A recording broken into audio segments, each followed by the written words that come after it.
कहानी के बारे में इसमें बताया गया है। प्रस्तुत कहानी के माध्यम से लेखिका ने मनुष्य को प्रत्येक परिस्थिति का सामना करने हेतु तत्पर रहने के लिए प्रेरित किया है। अभी हमारे जीवन में कितनी भी समस्या आई हो, कितनी भी अड़चने आई, इससे हम घबराना चाहिए क्या? हमें उसका डट कर साहस के साथ में उसका क्या करना चाहिए? मुकाबला करना चाहिए, उसका धैर्य से हमें सामना करना चाहिए। तो इस तरह से हम फर्स्ट कौन पढ़ेगा? पहले तुम पढ़ो। स्ट्रेचर को धकेलते हुए वे बड़ी तेजी से अस्पताल के गलियारे से ले जा रहे थे। स्ट्रेचर के पीछे घर के सदस्यों, मित्रों, परिजनों और पड़ोसियों का एक काफिला सा था। सभी के चेहरों पर अकुलाहट थी। त्वरा से नर्सों ने स्ट्रेचर को ऑपरेशन थिएटर के भीतर धकेला और दरवाजा बंद हो गया। सभी बाहर रुके खड़े थे। अमरनाथ के परिवार के लोग परेशान थे।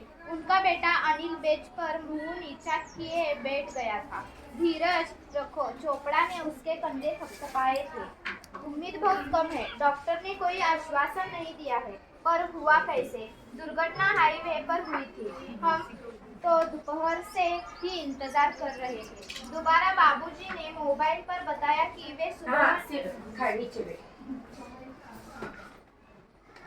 अभी इन्होंने जितना पाठ पढ़ा है उसके ऊपर मैं आपको समझाऊंगी, स्पष्टीकरण दूंगी, उसके बाद में कुछ प्रश्न पूछूंगी, फिर आपको उसका उत्तर बताना है। सब में पहले कहानी की शुरुआत यहाँ से होती है कि स्ट्रेचर को ढकेलते हुए वो बड़ी तेजी से अस्पताल की गलियारे ले जा रहे थे। अभी इसके पश्चात हमें समझ में आएगा कि कुछ तो घटना हुई है, इसलिए तो हॉस्पिटल में ऐसे कोई नहीं जाता। अगर सर्दी जुकाम हो गई तब भी हम स्ट्रेचर पर से जाएंगे क्या? नहीं जाएंगे। अगर कुछ लगा हुआ, कुछ अपने साथ कुछ हुआ हो तो ही हमें स्ट्रेचर पर से ले जाया जाता है। स्ट्रेचर के पीछे घर के सदस्यों, मित्रों, परिजनों और पड़ोसियों का एक काफिला सा था। सभी के चेहरों पर अकुलाहट थी। अब घटक उपघटक लिखिए और जो नए शब्द होंगे मैं लिखा कर दूंगी, वो आपको कापियों में अपनी लिखना है।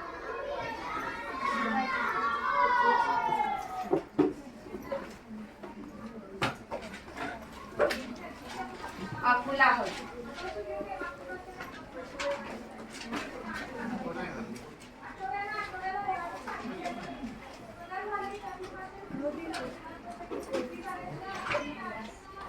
अकुलाहट यानी बेचैनी। अब दिल में कुछ ऐसा स्थिति निर्माण ऐसी हो जाती, कुछ करने को बेचैनी होती है ना हमें।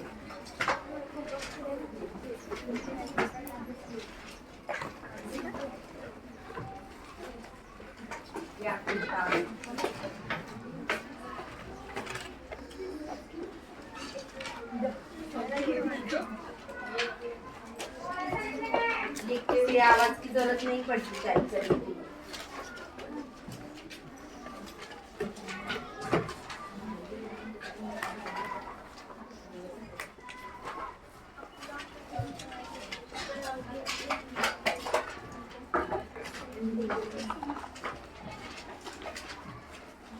वालिकर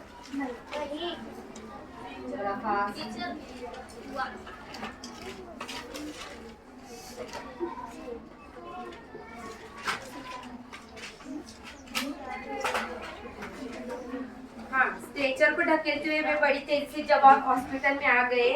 सदस्य, मित्र और परिजनों का काफिला क्या था? स्ट्रेचर के पीछे से भाग रहा था। सभी के चेहरों पर अकुलाहट यानी क्या थी? सभी के चेहरे पर क्या थी? बेचैनी दिखाई दे रही थी, व्याकुलता नजर आ रही थी उनके चेहरे पर। फिर क्या किया नर्सों ने? क्या किया? त्वरा से नर्सों ने स्ट्रेचर को ऑपरेशन थिएटर के भीतर धकेला और दरवाजा बंद हो गया। सभी बाहर खड़े हुए थे। अमरनाथ के परिवार के लोग परेशान थे। अभी अमरनाथ मतलब कौन होगा? जिसकी दुर्घटना हो गई है, उसके परिवार के लोग परेशान थे। इसके ऊपर मैं प्रश्न पूछूंगी, इसलिए ध्यान से सुनना है सभी को। उनका बेटा अनिल, किसका बेटा? अमरनाथ का बेटा। अनिल बेंच पर मुंह नीचा किए बैठ गया था।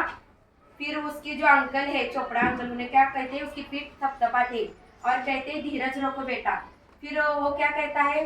उम्मीद बहुत कम है। डॉक्टर ने कोई आश्वासन नहीं दिया। डॉक्टर ने अभी बचने भी बहुत शायद ऐसा ज्यादा ही हो गया होगा, इसलिए डॉक्टर ने कुछ आश्वासन भी नहीं दिया है। फिर वो चोपड़ा कहते हैं कि पर हुआ ये कैसे? आगे कौन पढ़ेंगे?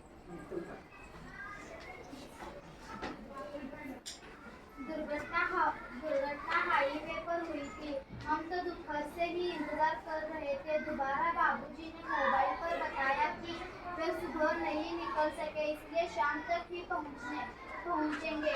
9 बजे तक वे नहीं पहुंचे तो सब चिंतित हुए। मोबाइल की घंटी बज रही थी पर कोई उठा नहीं रहा था। रास्ते में रुकना तो उन्हें था ही नहीं। अगर रुकते तो भी फोन पर बता सकते थे। आसपास कई जगह फोन किया लेकिन कुछ पता नहीं चला। रात के 1 बजे हम पुलिस स्टेशन पहुंचे। पुलिस से मदद मांगी। सुबह 5 बजे फोन आया था। उन्होंने बताया कि इस नंबर की गाड़ी अलवर के रास्ते में दुर्घटनाग्रस्त हुई थी। दुर्घटना स्थल पर भयावह दृश्य था। किसी के बचने की उम्मीद नहीं थी। अनिल धीरज को साथ लेकर गया था। शाबाश। अब वो पूछते हैं कि उनके बेटे का नाम क्या है? अनिल। अनिल। अनिल को पूछते हैं कि दुर्घटना कैसे हुई।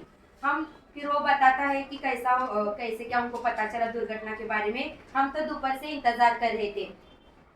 वे दोबारा बाबूजी ने मोबाइल पर बताया कि वो सुबह नहीं निकल सके क्योंकि वो सुबह से बाहर थे तो आने का तो कुछ वक्त रहेगा।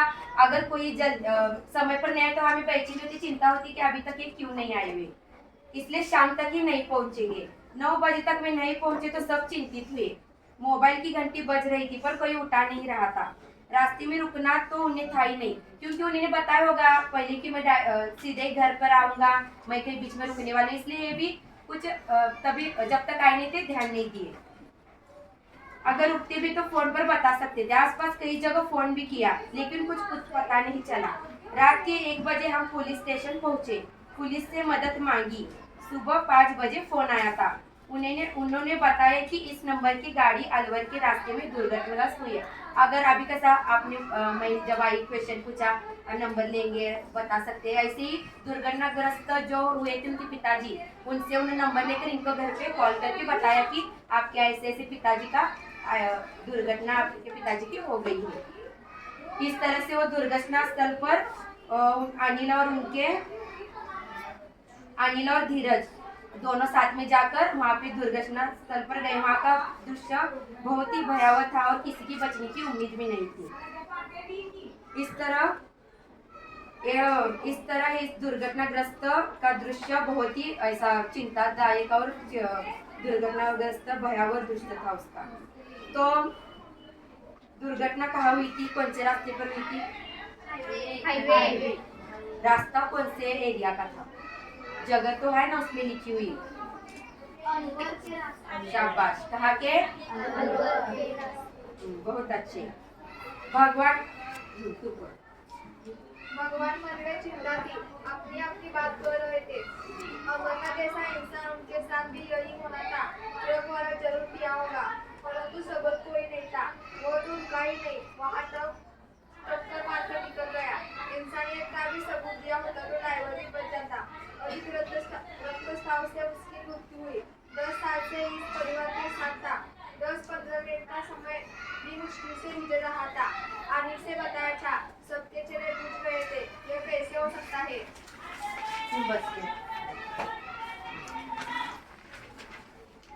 अभी दुर्घटना हो गई तो सभी अपने अपने तरीके से अपना अपना अंदाजा लगाकर ऐसे हुआ होगा वैसे हुआ होगा। जब तक हमें कोई परिस्थिति का अनुभव नहीं होता, किसी बात का पता नहीं होता, हम ओनली क्या करते ओनली अंदाजा लगाते हैं जब तक कि वो बात की हमें भी जानकारी ना हो।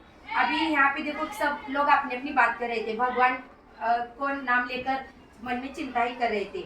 अमरनाथ जैसा इंसान उसके साथ यही नहीं होना चाहिए था। अगर कोई भी अच्छा रहा तो हम क्या कहते हैं कि ये बहुत अच्छा आदमी है, इसके साथ ऐसा नहीं होना चाहिए। और फिर ट्रक के साथ में शायद उनकी दुर्घटना हो गई थी तो यहाँ पे क्या बताया गया है कि ट्रक वाला जरूर पिया होगा, उसने क्या किया होगा, ड्रिंक किया होगा, परंतु इसका कोई सबूत भी नहीं था। वह तो रुका ही नहीं, वहाँ टक्कर मारकर निकल गया। उसने क्या किया, उनकी गाड़ी को धक्का दिया और आगे निकल गया। इंसानियत का भी सबूत दिया होता ड्राइवर भी बच जाता, क्योंकि जो अमरनाथ के जो गाड़ी का ड्राइवर था इनकी तब 10 साल से उनके परिवार में क्या कर रहा था, उनकी देखभाल कर रहा था, उनका ड्राइवर बनकर रह रहा था। उसकी ज्यादा रक्त बहने की वजह से उसका क्या हुआ था, वही देहांत हो गया था। वो बच नहीं पाए, उनकी अमरनाथ ही बच गए थे, बट वो क्या थे, सीरियस थे, उनकी हालत बहुत नाजुक थी।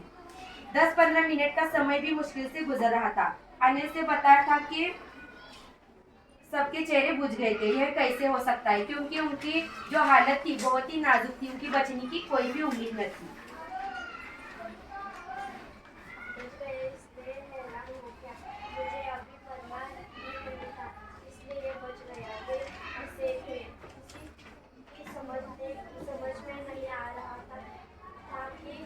उनसे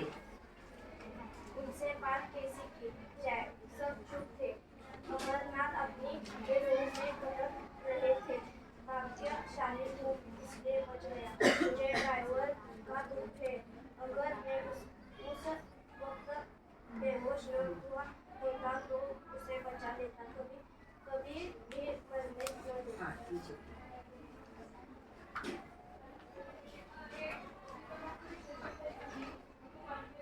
अब सबको यह लग रहा था कि ड्राइवर तो मर गया, पर ये कैसे बच गया अमरनाथ। फिर इसलिए हैरान हो गया। अभी जब अमरनाथ को होश आ जाता है तो वो कहते हैं मैं बच गया, इसलिए आप सब हैरान हो गया, आपको अच्छा नहीं लगा ऐसे हो। फिर वो हंसते हंसते कहते क्योंकि इतना कुछ उनके साथ दुर्घटना हो गई, फिर भी वो किसी अपने रो में बात कर रहे थे, अपने एक रुबाब में बात कर रहे थे। उनको इस बात का कोई दुख नहीं था। उन्होंने साहस के साथ में अपनी दुर्घटना जो हुई है इस बात पर ध्यान न देते हुए हमें जो नई जिंदगी मिली है इस बात पर वो बहुत खुश थे।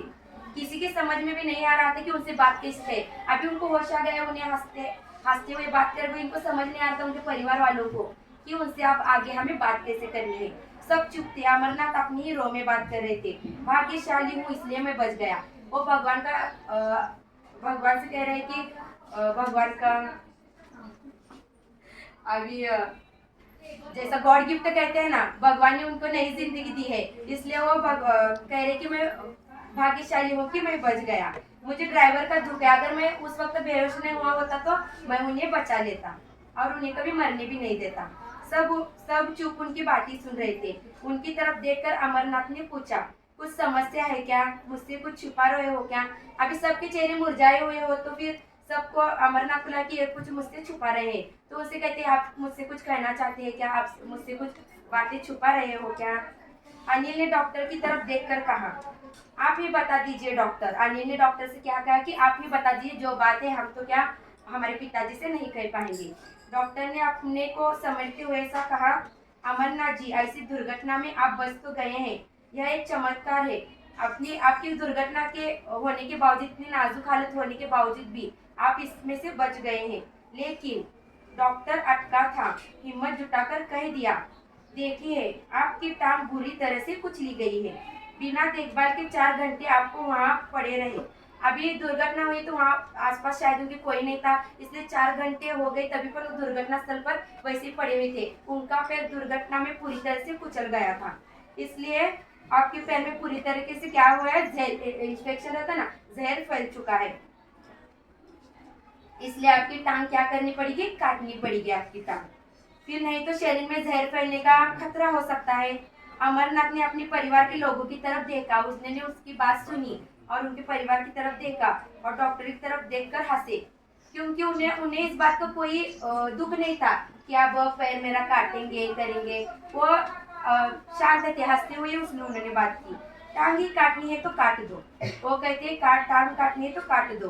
60 साल तक इन टांगों के साथ ही जिया हूँ मैं। खूब घुमक्कड़ी की है। घुमक्कड़ी मतलब क्या है?